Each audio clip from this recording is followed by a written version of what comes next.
Did you know Judge Feen released Melly? After her release, Hamilton acknowledged her family and friends who supported her in a Facebook post on February 9th. The post Judge Fee released Melly's ex-girlfriend, Mariah Hamilton, from jail and gave Melly's lawyers an opportunity to fight for his release as well. February 9th, following her release. And to my village, I love y'all so much. God's plan, not mine. She also shared her discontent with how the courtroom proceedings were broadcasted on local news. Mariah Hamilton is spending her first day at the Broward County Jail. She has no arrest record until now. U.S. Border Patrol agents arrested her at Miami International Airport Monday after she arrived on an international flight. Court records show Hamilton was ordered to testify in Demon's first trial in 2023. However, the new judge took note of how long Melly has been in custody, acknowledging that he has been in jail for over 2,100 days. As a result, it was announced that Melly must make an informed decision about who he wants as his legal representation. No, let me repeat myself. Mr. Demons has to make an informed decision about who he wants his lawyers. He's now been sitting in our jail for 2,159 days. So, how long would you like to be able to make that decision?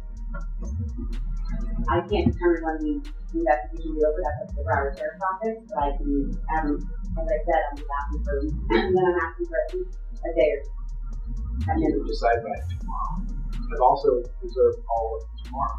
The judge was shocked that Melly has been behind bars since February 2019 without a verdict and demanded a clear explanation from prosecutors as to why he shouldn't be released on bond. In a controversial move, prosecutors are now attempting to pressure Bortland into testifying against Melly in his upcoming trial. They have even filed paperwork to have both Bortland and Melly tried in the same court case. Issue here, and you can try them together. It is to the benefit of the state to try them together. It's just more efficient. You don't have to do things again and again. Do it all at once, and also you get a better chance of having them incriminate each other during the trial. It benefits the defense to sever it. That way they can point the finger at each other and get away with it. So this is what's going on. But I don't think it should be automatically severed because the state is seeking a penalty for Melly, because it's only the penalty phase of the trial that would be different, not the guilt phase. The guilt phase is the same. They're both capital crimes. You're seeking the penalty on one, not the other, but that goes into the second part of the trial, the penalty phase, only if Melly is found guilty. If Melly is found guilty, Bortland will also face charges for the deaths of Sack Chaser and Juvie, despite knowing he wasn't responsible. This could push him to shift the blame onto Melly to protect himself. Throughout the entire process, Bortland has remained loyal to Melly, except for the moment in the first trial when Melly's legal team attempted to pin the crime on him. in the first trial. Those were his lies.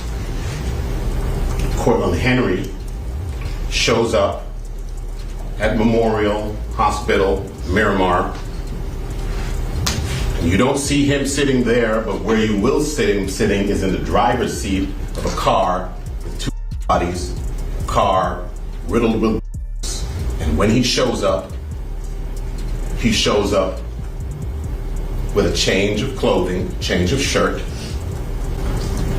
powder residue on his hands, evidencing that he had discharged a firearm. And he lies. He lies about where the incident occurred. He lies about how it occurred. And he lies about not having a phone. I think it was Miss Bradley herself who said, everybody has a phone in his pocket, not Cortland Henry. Melly's lawyer revealed that it was always Bortland who lied to the feds, had gunpowder residue on his hands, and was the first person seen with Sack Chaser and Juvie after they passed. This was further supported during the original trial when a forensic scientist confirmed the presence of gunpowder residue on Bortland's hands. Trial. So the right hand of Cortland Henry contained two component particles, and the left hand contained one particle characteristic of tar residue and one two-component particle. Okay. And can you explain to us what that means? Basically, overall, there was tar residue present on the hands. Bortland didn't take this well, And when Melly's first trial ended in a mistrial, he posted a cryptic tweet the same day. The tweet read, "Mind games don't work on people like me," followed by a handshake emoji, leading many to speculate that he might be accepting some sort of deal. Meanwhile, concerns are growing that Melly may be facing financial struggles while trying to pay for his legal team. Reports have surfaced revealing that his mother started a fan subscription account, and in a recent interview, she discussed her reasons for creating it and how much money she has made from it. Why did you decide to break the internet the other day? You're saying that you're YNW Melly's mom and you're about to hit fans. Why not? You make money while you sleep, and I turned 40 this year. Why not do something crazy? Did you start it yet though? What? My only? Yeah. How much you made the first day? I just need to know the first day. The first day was pretty epic. It was pretty epic. Give me a ballpark figure. Like 40-ish, 50. One day? Day one. This revelation shocked the internet, and DJ Academics also shared his thoughts on the situation.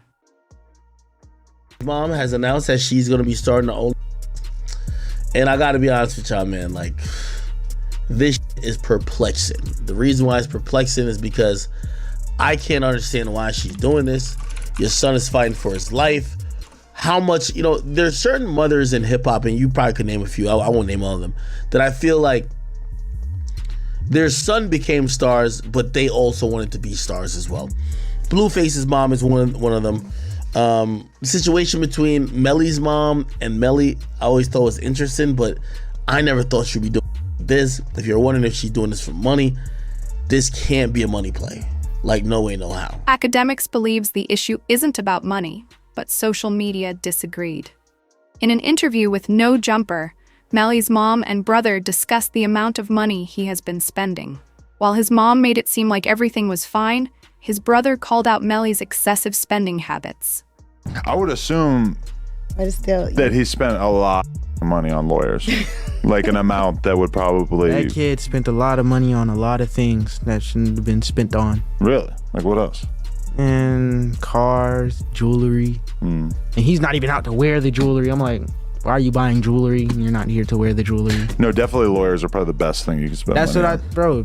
But he's good with lawyers, bro. Like, money ain't an issue for lawyers. Like, he's fine, but it's just like, there was a lot of stuff that should have went to lawyers that he didn't spend on lawyers. And I'm like, bro. And now it's like, he don't even want the chain no more.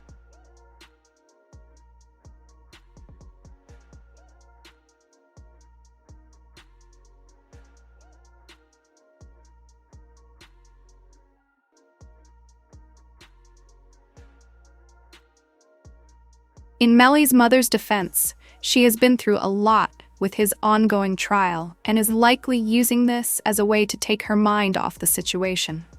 There have been many moments when Melly himself had to check in and ask if she was okay.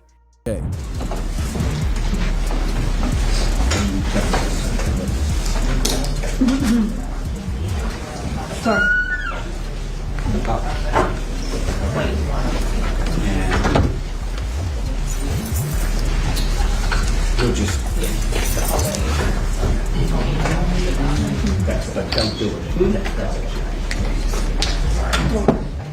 Melly's financial troubles are only expected to worsen, as the state is now opening another case against him for witness tampering. Prosecutors allege that Melly was the reason Mariah left the country and failed to appear for his first trial. If convicted, the witness tampering charge alone could result in a life sentence. On top of that, since it's a completely separate case, Melly will have to spend even more money on legal fees to defend himself against filing 6 new charges against Demmons and 2 others who were allegedly involved. The charges include tampering with a witness, directing the activities of a criminal, solicitation or conspiracy to commit tampering, and unlawful use of a two-way communication device. Now, however, Mariah, Melly's ex-girlfriend, could be the one to put him behind bars in the second trial, as people from her hometown claim she allegedly spoke with him on the night of the crime. Meanwhile, Mariah's father has been investigating the situation and has uncovered the words and tactics Melly allegedly used to keep Mariah from testifying in the first trial.